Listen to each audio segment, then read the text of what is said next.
Hello everybody, just having a little bit of an issue making sure that this works before I go on and show my face.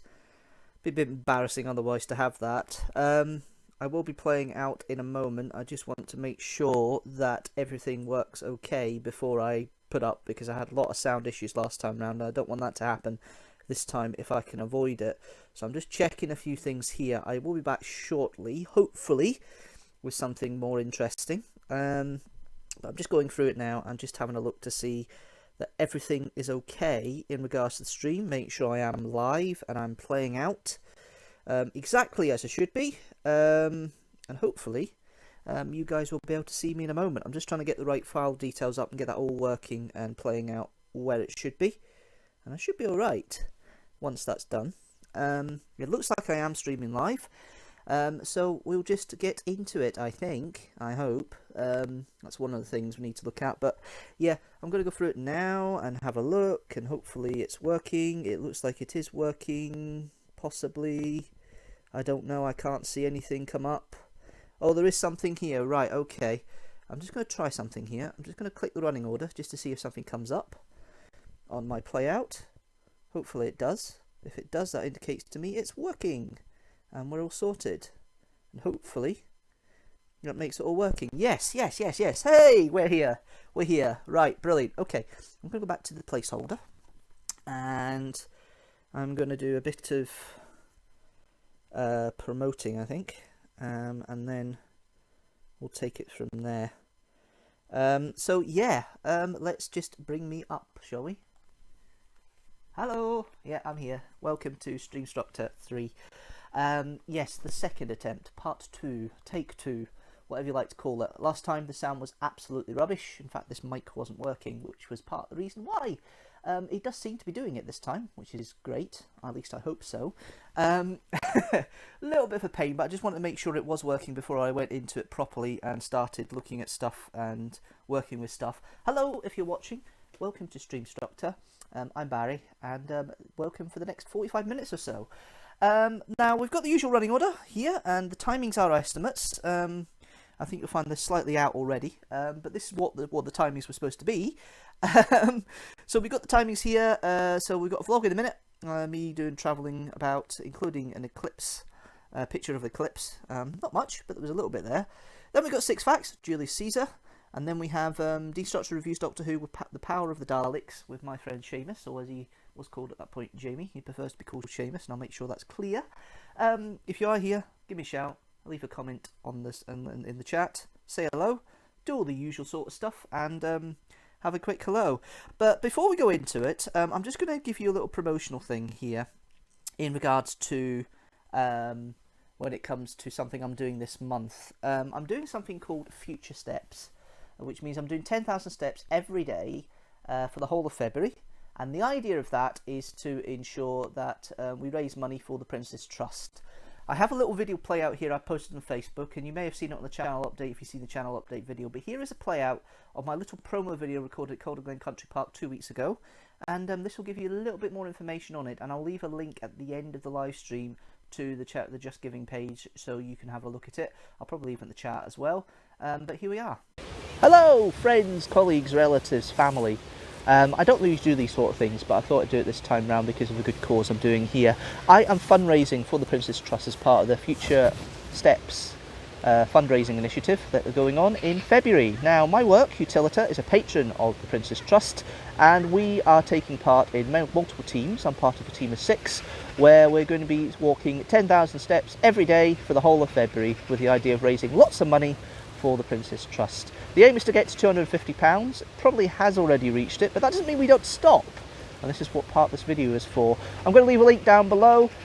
Please join it. Please pledge as much as you can. It's for a good cause. It's to help underprivileged children between the ages of 11 and 30 get a better start in life. And I think it's a really good cause, and I've been practicing to get my steps up and running, and hopefully you guys will be able to chart my journey in February, and I'll be leaving links to that on my social media pages. But the main important thing is, please donate, please give, please go down to the link below to the Just Giving page and make a contribution, and hopefully we'll be able to raise lots of money, have lots of fun, and get lots fitter by the end of February. Well, that was, yeah, interesting to film. That took about 17 takes to get to that very first, just as in one go. So what I do is a one-take shot. It took a while to do it. I'm just working up the links here to get this all sorted for the link, and you'll see that in a minute. Oh, I've got the sound coming up somewhere. Hold on a minute. Oh, that's not good. Hold on. Oh dear, I'm all over the place today. Hold on. There we are. Right, okay. That's the sound off there. See, I'm not technically minded. I'm trying to use my tablet at the same time as trying to put the link on, and I'm trying to do everything else, and it's, yeah, a little bit mad. I'll give myself some breathing space, and we'll play the first of the videos, and we'll go with the vlog. So we'll play a bit of the vlog and take it from there, shall we? And we'll have a look at vlog from 2018, and the 4th ever vlog I played. Here we go.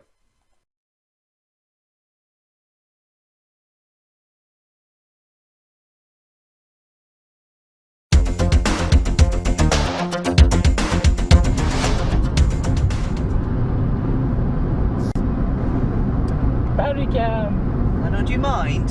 What? I'm trying to drive. Oh. I suppose I better do another vlog since we're going to Paisley. Hello, sorry I can't look at the road and look at you, but I am busy trying to drive here. We're just outside Cumbernauld and we're going to Paisley for this Unplugged tonight. Joe is with me again, unfortunately. Yeah, as you can see, always got a smile on his face. So we're going to Paisley just now, and tell you what, let's do one of these magic click things, and we'll go to Paisley. And when we get to Paisley, I'll be saying hello again. Well, that shot didn't really work. Unfortunately, it kind of cut off before the tape stopped. I don't know why, but there we go. This is my 4th vlog. I'll be giving some running commentary here in my bedroom in between. So here we go, back to Paisley. Whoa! Yeah, well, that worked. Wow! Unbelievable. Yeah, definitely didn't work, but there we go. Joe's still with me. Yeah, we're in Paisley. This is the art centre here. Hold on. Lovely little building.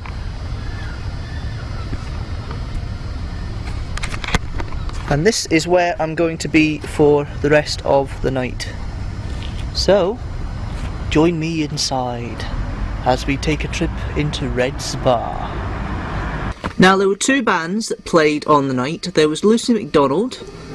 She was very good. She's playing just now, as you can see on screen, with me talking away. And then we had Visions of a Good Life. They were there the last time I went to Paisley, and they've well improved. I've only got Craig here. I didn't manage to get any shots of him and Karina, the other band member of Visions of a Good Life, but they are a very good band. And then I go off into Cumbernauld, and this next little piece is starting what I intended the blog to be. I'm in Cumbernauld tonight, the Kingfisher. It's Thursday night, the 31st of July. Paisley Unplugged went very well. I'm now at the Cumbernauld Unplugged. This is for the Cumbernauld podcast. If I just left the Paisley one at that, there would only been about 3 minutes of a blog, so I'm trying to lengthen it out a bit. So the plan now is to do blog bits for each of the places I'm being this week and stitch it all together. I'm on my own tonight, no Joe, no Nancy, none of them, so I will be getting a couple of shots of the bands as we go through the night, and hopefully you'll enjoy it. Now, there's 2 groups. There was Electric Drugstore and there was the Dixies. They both played on here. I've only got a shot of the Dixies here. I didn't manage to get Electric Drugstore, unfortunately. The camera battery ran out. And now I go back to my clothes for the night. Alright, it's late at night. It's 11:20 on the 31st of July. Tomorrow is the 1st of August. Tomorrow I'm in Coates Observatory, as I already mentioned earlier on. I've just locked myself in, don't understand that, but never mind, I'll get that in a minute. I know, it's one of these nights. But I enjoyed tonight. I think it was really fun. We had the Dixies, which I love. I love the Dixies, especially the song Crazy. I think it's fantastic. And also we had Electric Drugstore, and they're very good acoustically. But there's only 2 of them, there's usually 5, but because there's acoustic lots, so I've kind of made inroads for people coming in for the road shows at the end of this month, so fingers crossed, eh? Fingers crossed. Alright, that's me for now. I'll speak to you tomorrow. Well, in the same blog, but I'll speak to you in Paisley. Well, the Curse Observatory was fun. It was quite interesting. Went down on the 1st of August, as I say. It was about 9 o'clock we started. It didn't really kick off to about 11 o'clock, the live feed, and it was absolutely raining. It was pissing it down. So I never got a chance to actually, you know, film anything up in the sky, unfortunately. But I did get a shot of the eclipse from the live feed, as you can see it there. Quite fun. And I decided, when I've been putting this blog together, to finish off with the close I would have had on the Tuesday night at Paisley. So that's what I'm going to close with. Here we go. Well, it's late at night. As you can see, Joe's still with me. Hopefully you'll get some pictures passing by just now of some shots of, well, some rather ugly mug shots of some of the people. Joe especially. Do you mind? Sorry. So hopefully you'll get a couple of mud shots there, and maybe a little bit of video footage as well. If there's any, I'll play at the end of this. If not, thank you very much for seeing my 4th blog. That's Joe. Bye, Joe. And that's me. Bye.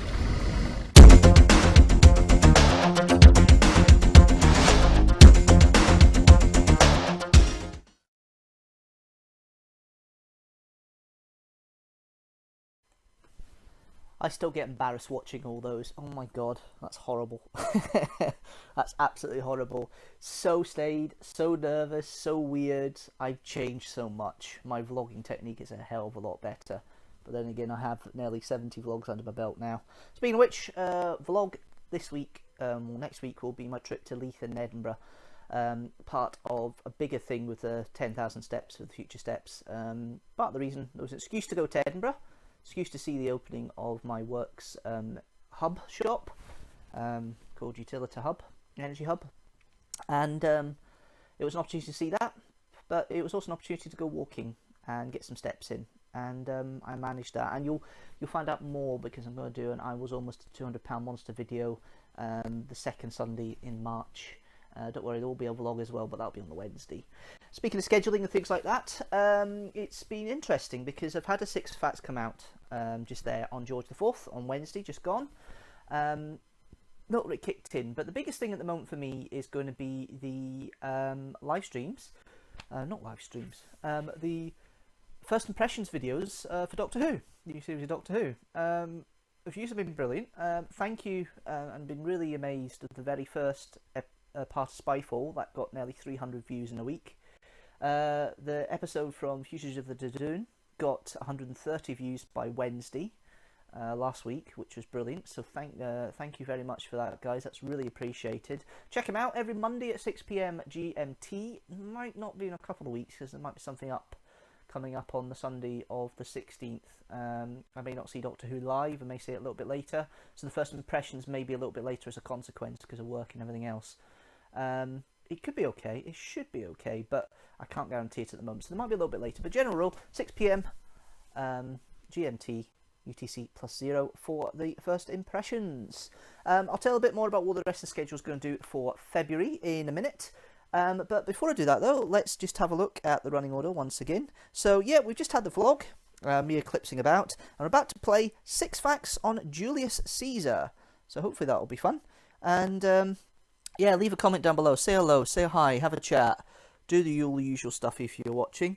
And yeah, let's get on with the next little bit, and we'll play on with the next aspect, which is, of course, 6 facts of Julius Caesar.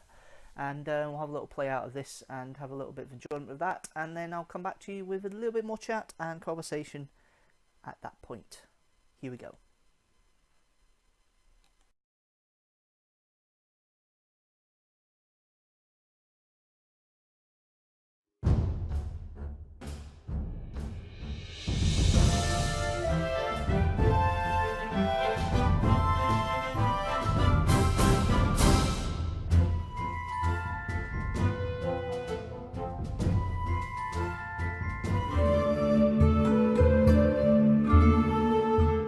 Caesar was kidnapped by pirates.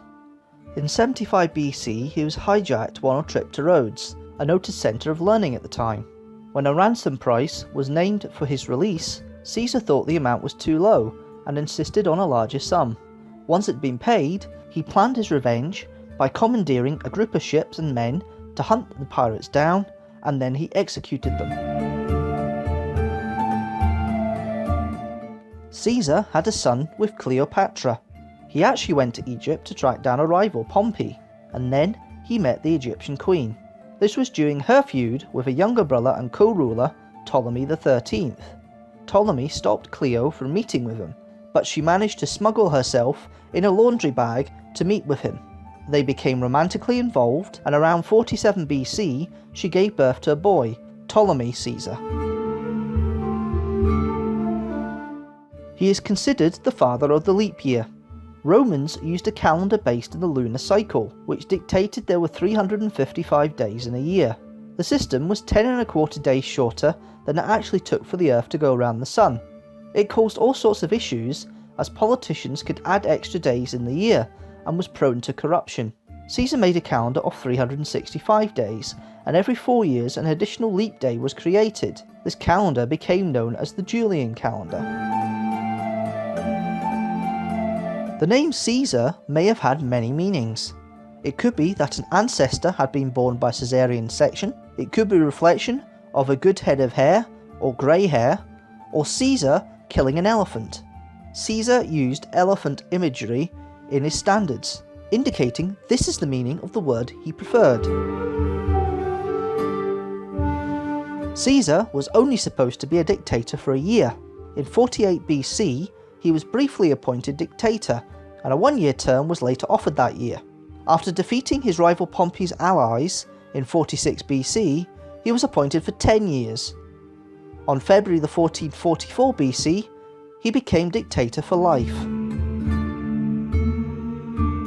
Caesar was killed famously on the 15th of March 44 BC by a group of as many as 60 men.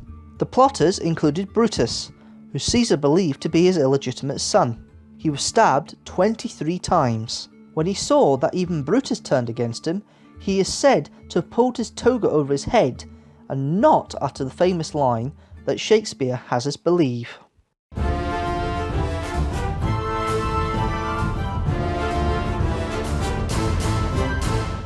Next time on 6 Facts, he's the not-so-little man with imperial ambitions, Napoleon Bonaparte.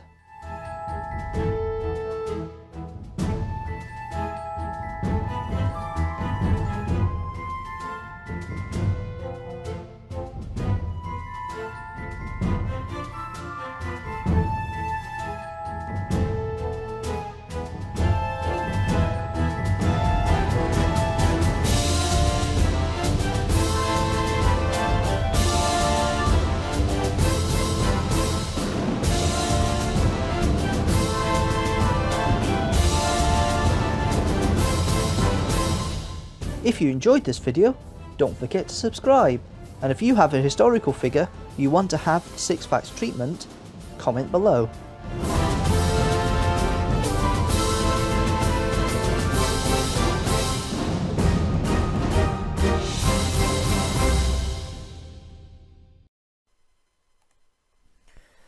Well, hard to believe that's 3 years ago I made that video now. But yeah, no, that was 6 Facts on Julius Caesar. The plan is to have another 6 Facts later in the year. If you haven't seen the channel update, you'll be able to see that. I've got my sound again on. Hold on a minute. This is annoying. Right, there we are. I'm watching the stream on my tablet just to get the comments, because I've not really found out how to get the comments on my stream software yet. So I'm using the stream on YouTube to do that. So, yeah.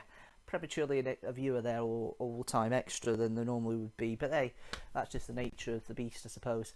But yes, so yeah, 6 Facts on the Declaration of Arbroath. I almost forgot what to say there. That'll be coming up in April. I'm preparing the material for that as well, and that's part of the thing with the schedule, just a little bit here, the next few months. I mean, yeah, until the beginning of March, I'm going to have 2 videos a week guaranteed, which will be the first impressions on the Monday, and then obviously the video for every Sunday, including Streamstructors. But the plan is that we have a vlog next week, which is a vlog to Leith. The Deanstructor reviews Doctor Who review, which obviously I'll play the Power of the Daleks in a minute. But the Deanstructor reviews Doctor Who review is going to be the Big Bang, the Pandorica opens. So I'm going to do a Matt Smith review, Matt Smith Doctor review on the 16th of February. And then on the 23rd of February is going to be a Kidstructor. And the idea at the moment is either going to be a toss between Art Attack or Teabag. I think I'm going to go Teabag and leave Art Attack for a little bit later, because there's something I want to think about that before I do the reaction to that. So yeah, it's going to be interesting seeing that. Speaking of suggestions and things like that, if you have a suggestion for a video you want me to do the 6 Facts treatment, if you have a video you want me to do for Deanstructor reviews Doctor Who, or you want me to a story you want me to review that I haven't done yet, and if there's anything you want me to do as a Kidstructor, leave a comment either down below or on the chat on this live stream, one of the two. Let me know. I'm always willing to have more suggestions, whatever you want to do. And yeah, no, please do that. These Streamstructors are kind of quiet. I know I'm not getting much chat from you guys at the moment. They will build up, they will get the notoriety, and I will get better at them. And once I'm really good at them, they'll be promoted like anything. But the software's still new, I'm still learning bits and pieces here and there, so there's always going to be bits and pieces that don't quite work. And get it up and running this afternoon was a little bit of a problem. But I've got it working now, it's doing what it needs to do, and that's the main thing. Anyway, let's go and just confirm the running order here. Yes, I'm going to do a review with Power of the Daleks with my friend Seamus, as he is called. Well, he's known Jamie here, but he prefers to be called Seamus, and I apologise for that now, Jamie. Seamus.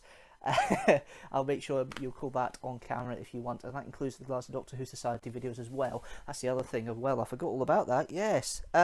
So yeah, we've got the Glasgow Doctor Who Society videos.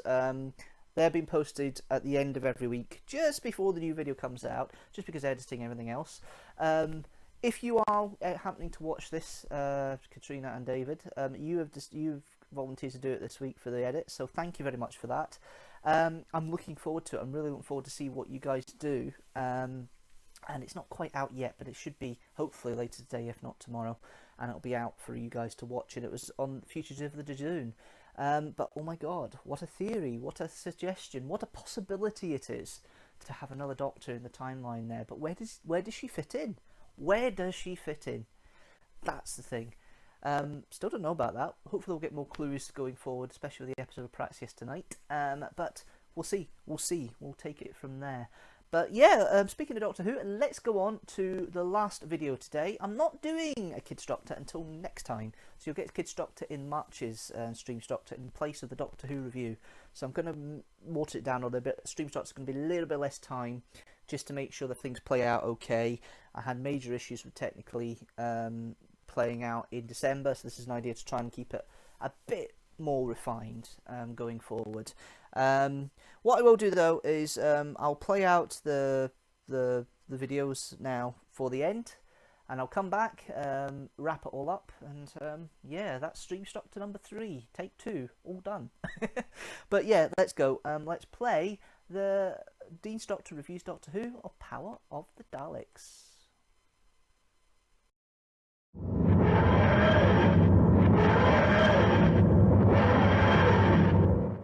Hello everybody, and welcome to another Doctor Who review. This time I'm doing a review of the very first story of Patrick Troughton's era.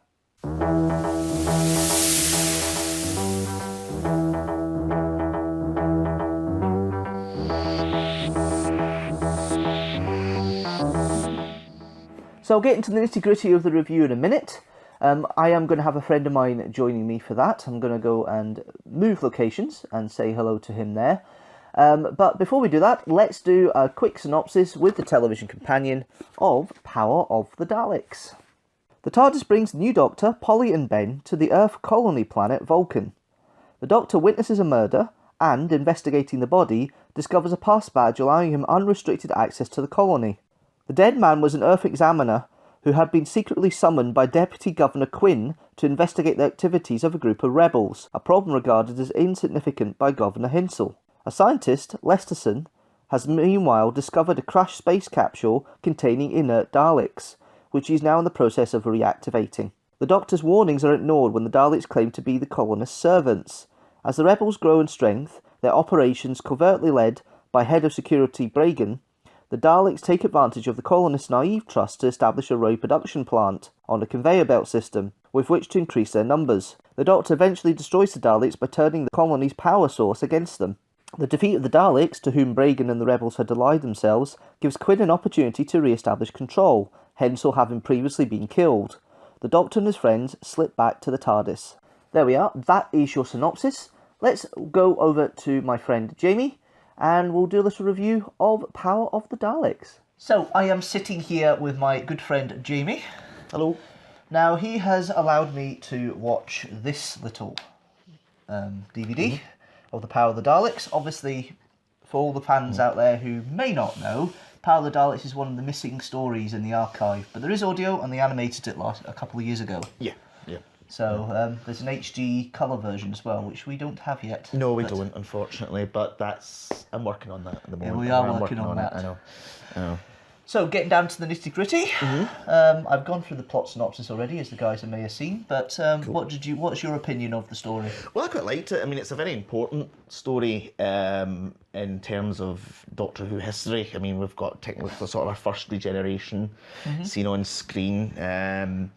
It was a bold new step for Doctor Who. Obviously, they had no idea if this was going to work or not, so they really had to take a shot in the dark to see if this whole idea of renewal, as it's called then, would work, and it did. It worked off really well. I like how, to begin with, that Patrick Troughton's Doctor's quite sinister. It's quite weird, it takes a couple of episodes to start even seeing the way he works. There's something quite... Yeah, it's sinister, and he's not the kind of like avuncular, kind of friendly character that we had with what we had with the first Doctor, and then what we would expect with Patrick Troughton's Doctor. But he is quite sinister and quite creepy in certain moments as well. I liked how it's nice to see the Daleks being devious and pretending to be something that they're not. Russell T Davies said it's nice to see the burning intelligence of a Dalek, and this is a story where it goes to show how smart and how clever they actually are. And it's interesting to see that, obviously, with the Daleks and the way the Daleks work in this story, because I don't think there is, apart from Victory of the Daleks, I don't think there's any occasion in the new series where the Daleks are seen as devious like that. There's always... They've already had their plans hatched, and they're actioning them by the time the Doctor comes along. They're not there. He's not there, during the planning of it.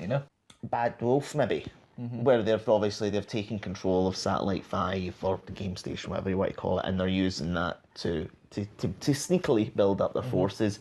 But they're generally not the kind of they're not really good at subterfuge. Generally, Daleks. I mean, that's usually where they brought in. What were they called again? The Dalek people. The Dalek. The ones from Asylum with the. Yeah, you know what we mean. Yeah, we know. You know what we mean. You know what it is. So, but yes, it's nice to see them being kind of sleek and devious, and it's a bit of a breath of fresh air. It is a breath of fresh air.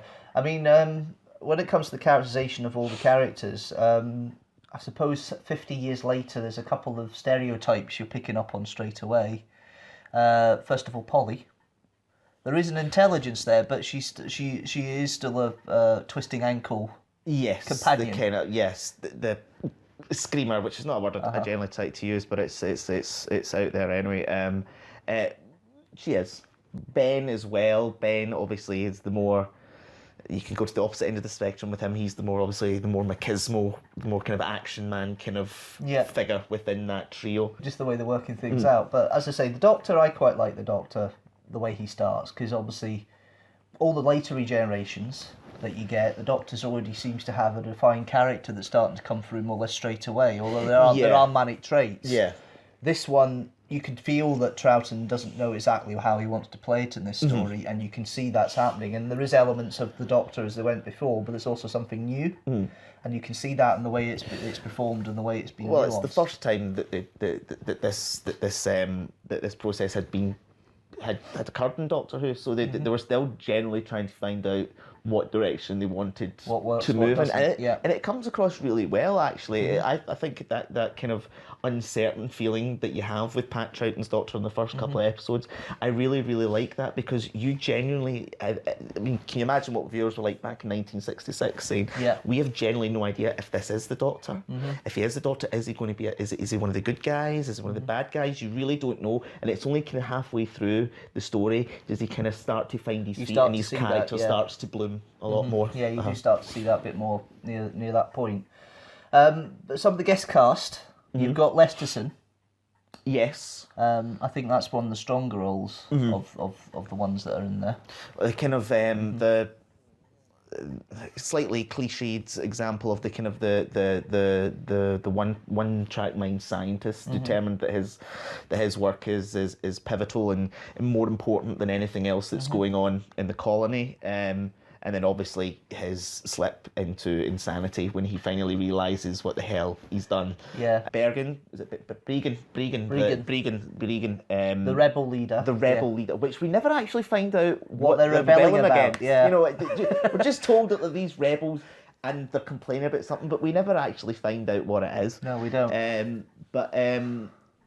Bernard Archer plays it brilliantly. The kind of tall, sinister kind of villain. Again, he played a similar role in Pyramids of Mars when he was Professor Scarman. Have you got Herman, or what the governor's name? Oh, Hensel, Governor Hensel, whose the actor name has escaped me, but if you've seen Claws of Axos, he's Mr. Chin. Mr. Chin. Yes, he is. I mean, with this Governor Hensel, he's very pompous, full of himself, maybe deservedly full of his own self-importance, because he's the governor. But end obviously has a rather tragic end. But I know he seems to play those roles quite well, because I've seen him in a few other roles. And he's good at being bombastic. He's very good at being the kind of like the pompous civil servant or politician or aristocrat. One thing I did notice is the female scientists, was it the name escapes me. The female scientist. I know who you're talking about. Her name's escaped me as well. Sorry. There'll be a caption up, guys, anyway. We'll but she seems to be a precursor to the sort of scheming scientist you see in Tomb of the Cybermen. Oh, Kaftan, I think her name is. Yes. Yeah, I suppose she is. I mean, because you kind of think to begin with that she's actually going to turn out to be one of the good guys. You think that the rebels are the good guys, you know, obviously, and then it kind of slips on its head. You find out that the rebels aren't the good guys. Yeah. And she obviously gets her comeuppance in the end. That's the point. That's all baddies generally do. Yeah. So. But the story itself, I mean, it starts off with the first episode's really establishment, so is the second. I mean, we have never seen the original, so we have no idea. We're going based on the animated serial here, and obviously any audio we've listened to previously. So the way we're reviewing this is probably not exactly the way you've seen the reviews and other videos I've done, because there's no actual original source material to go by in that respect. There's very little, like a few clips here or there. I mean, the way the stories work in the 60s, the animation works for that, because there's a lot of long scenes with one shot, and obviously animation, the way it's done lends itself to that, the way it's produced. There's also elements there you're going, nah, they wouldn't have done that originally. There's a bit of creative license going on. Yes, I mean, obviously, like we'd noticed certain moments where we have large groups of Daleks. Usually it was 4 Daleks and the rest were all cardboard cutouts.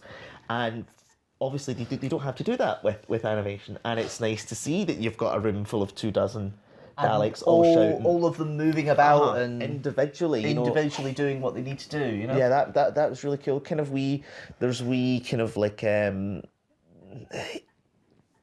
creative license. I mean, I think they would have to really do that with animation. Anyway, else it gives them opportunity to kind of tweak and fix things along the way. Yeah, I mean, the explosions at the end of all the Daleks, I'm sure there was only maybe 1 or 2 of them that actually were recreated properly. I think the one with the massive Daleks in their little chamber in the capsule, that's probably that's a recreation, because obviously there's this actual clip of that. There's probably a couple of other explosions that are clips, but there's a lot of there's one scene of a Dalek colliding into another. Yes. Quite a few of them explode quite violently, even for the new series. Yes. Yeah. Lots of Lots of flashbangs, smoking flashbangs. So you're thinking, no, if they did that, really, the budget would be gone, you know. So there's a bit of creative license there, but overall, I think it's quite. I do get the impression it is fairly faithful to what they had originally. Yeah. They have relied heavily on the telesnaps, and there must be telesnaps. I think there are telesnaps, and there's a part of me that thinks that they might be on the special features. I'm not sure. I can't remember off the top of my head on the DVD.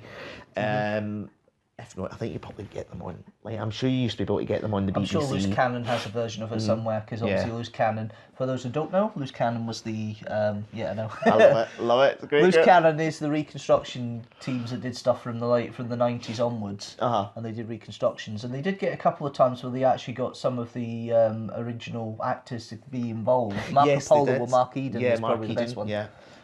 When Marco Polo's coming back, all right, he's in a modern house, but Marco Polo's writing his memoirs about his travels, 700 years later. All right, that bit you can disbelieve, but I mean the whole idea that you get people involved in that. So I would check out Loose Cannon if you want to see the whole of Doctor Who, because they certainly are the way of filling in the gaps when the BBC hasn't quite yet. Yes, that's true. Anything else?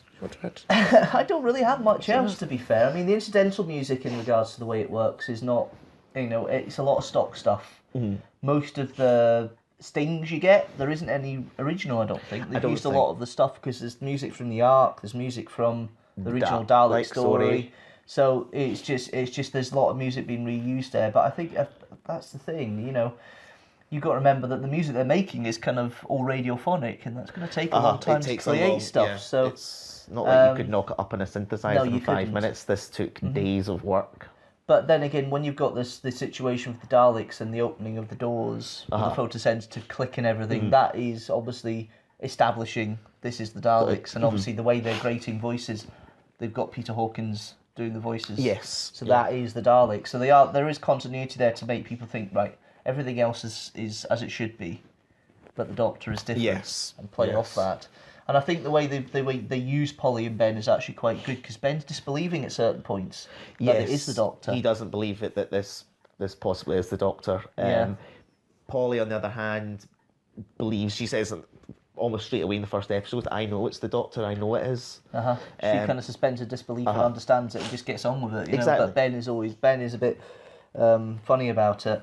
Although I noticed that Annika Wills and Michael Craze must have had a holiday on one episode each. Yes. Because they're missing, because Polly's missing for most of episode 3, and Ben's missing for most of episode 4. So they must have had their holiday contracts.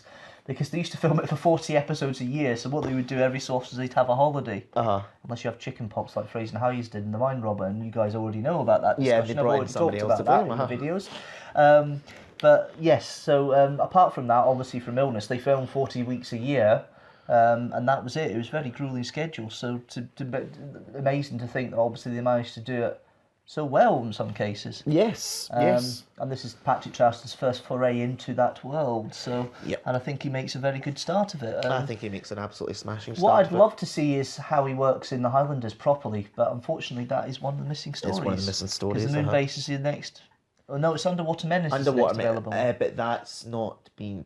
It's the DVD available for that. It isn't an animated reconstruction. It's telesnaps.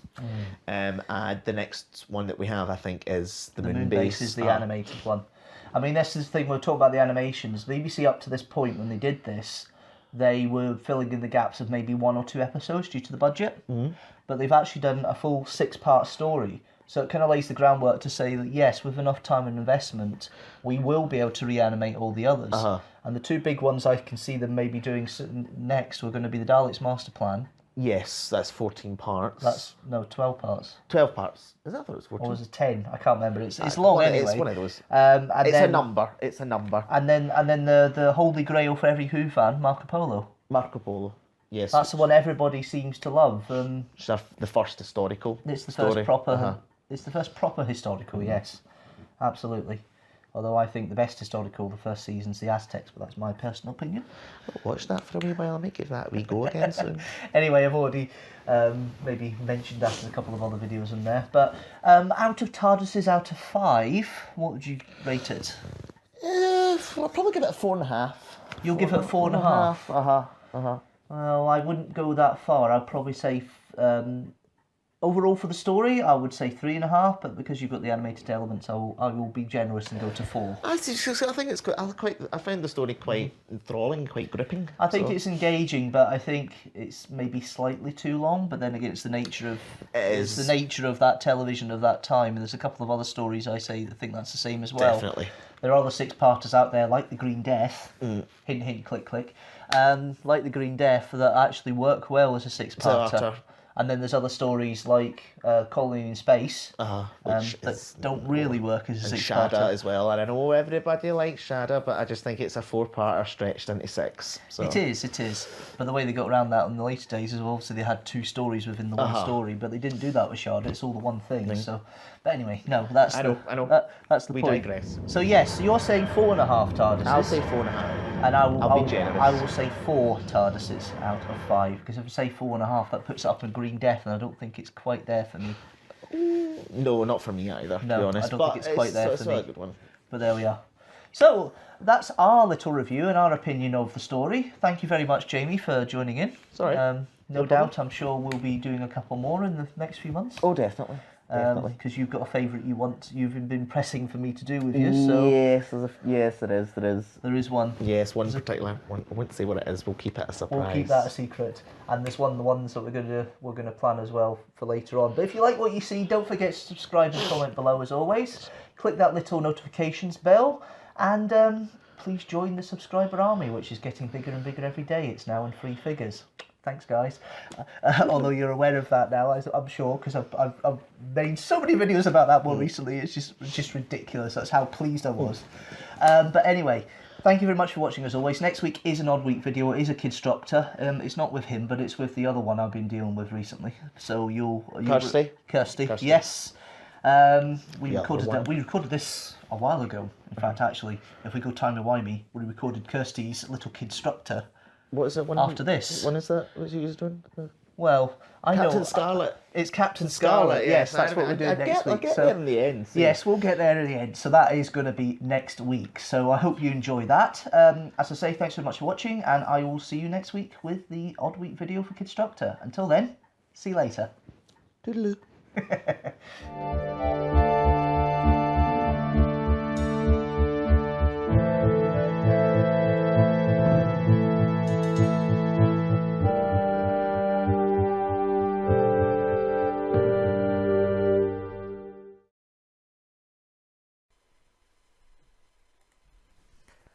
Wow, no drop frames so far today. Fingers crossed. No, it looks like the stream's working quite well today. That was interesting watching that and just going through that again. Couple of things here. Oh god, we got sound again. I'm not having any luck with this today, am I? Keep the sound off. Right. Okay. At least I know the stream's working and you can hear me, put it that way, because that was a problem last time. Anyway, that was interesting for 2 things. One, it was filmed when Jamie had just broken his ankle about 6 weeks before, which is why you see the walking cane in shot. And it was the first opportunity of doing a 2-shotter with that sort of thing. Captain Scarlet, the video I did with Kirsty, is currently not able to be viewed anywhere because it's got copyright claims against it and they won't allow it to be broadcast, which is really annoying because Thunderbirds is there, but they won't do it for Captain Scarlet. I find that really weird. But there we are, that's the nature of it, and that's the risk with Kidstructor as well. There is going to be the odd video where you can't really view it at all. And there's a few issues with it. It's just the nature of the beast.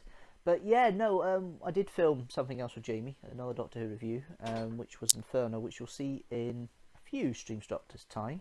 The idea of Streamstructors is, the idea of the Doctor Who reviews when they do come up is to do them in chronological order as best I can.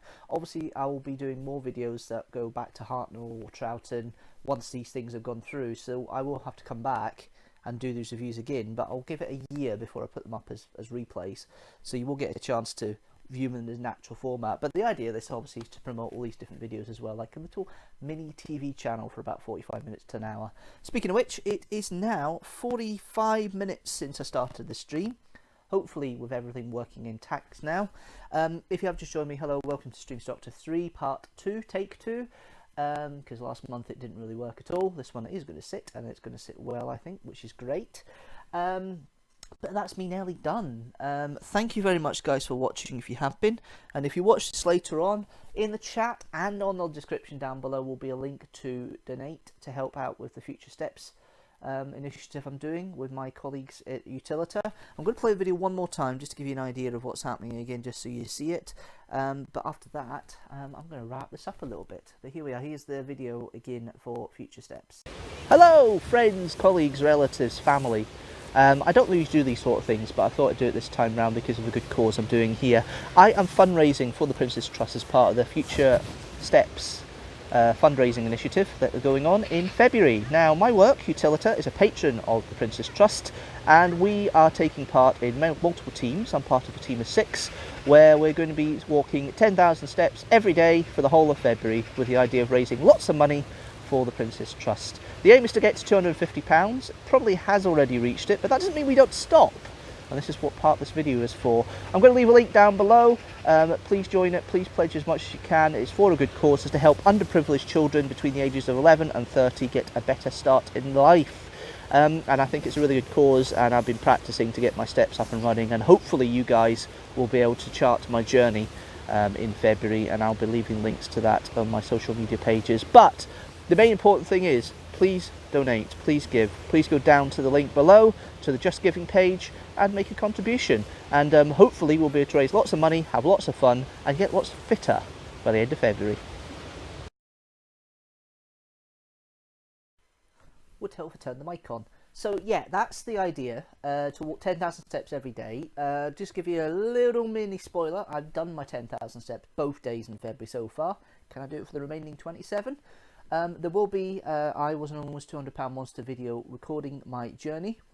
I didn't record anything today, but recorded a lot yesterday. It was in Leith. It was quite a double vlogging venture yesterday. Speaking of vlogs, the Leith vlog will be up on Sunday next week, the 9th of February. And don't forget to check out tomorrow the video for the... oh, my brain has gone farting again. Don't forget to check out the first impressions for Praxius, the new Doctor Who episode, tomorrow night, Monday, 6 PM GMT, UTC +0. If you like this video, and if you like anything else on the channel, don't forget to like it and share it with the hashtag teamstructor, which you'll see down the bottom there. And also, don't forget to hit that subscribe button, so you know when a new video comes out. Hit the notifications bell, general rule, 4 PM GMT on a Sunday, and that will be the case virtually every week for February, and obviously the rest of the year. And then obviously First Impressions Doctor Who, which finish at the beginning of March. The last one will be after the next Streamstructor on the 1st of March, or 2nd of March will be the last First Impressions video for Doctor Who for this season, because that's when it finishes the series. But I will be back next month with another Streamstructor. Yeah, check out the videos. As I say, there is a Kidstructor and a Doctor Who review coming up this month, as well as, of course, the vlog for next week. Hope you can join me for that. I will leave it there. Thank you very much, guys, for watching as always. And yes, thank you for structuring me again. And I'll see you next time. Until next time, thanks very much for watching, and I'll see you later.